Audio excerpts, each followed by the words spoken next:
Alrighty then. Um, Expanding on our uh, paths and expansion exercise from earlier, we're going to add a step in, which I think is really fun. Alright, so I'm going to start making a new action here.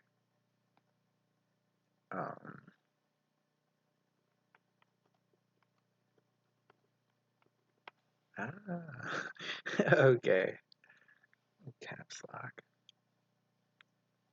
So, Alt bracket down, Control Shift N creates a new layer, enter, accepts, and then we're going to select modify, expand, and then going to make selection work path, sure, and then we're going to go down to the path selection tool and right click, which changes the drop down menu, and we're going to stroke the path with a brush that we slightly altered, right? Now we've got, this is a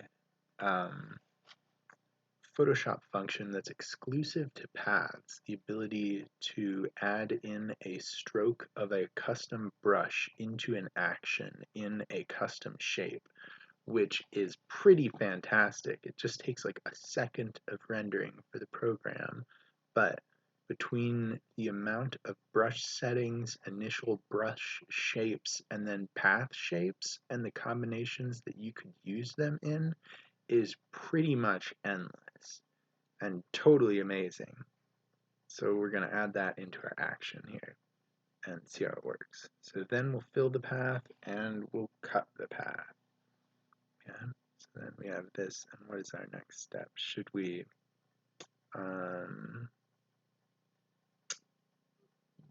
try and make this into a spectrum or leave it there? We'll go ahead and do the spectrum effect. So it's like select upward layer, merge down, and then hue saturation. There we go. Let's see, again with the first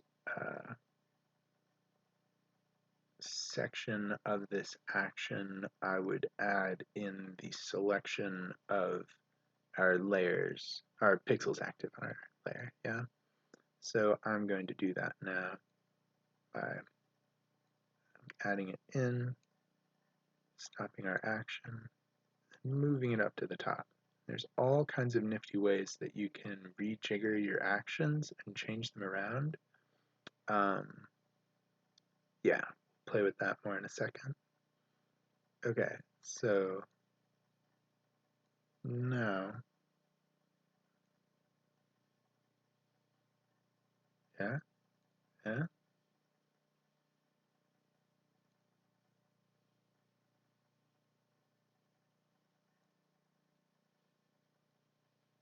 pretty fucking nifty on the Swifty, am I right?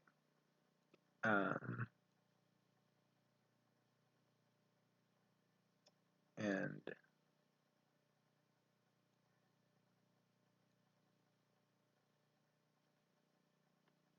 again, there's lots of kind of variables in all of those steps that lead to a nearly endless number of combinations of different patterns and effects. And you can also compound actions, right? Like you could make an action that was using one action 5 times, or a combination of separate actions with variables in like the number of pixels that you expand to. So instead of being 50 every time, maybe it switches up between 50 and 30, and then you can hotkey those actions together for series of design and sequences of effects. Again, this is like really cool. I'm loving getting back into these base graphic design steps, which is kind of where I started with this Photoshop design work, and it really is a lot of fun. Even just like feels like wielding a wizard wand or something, right?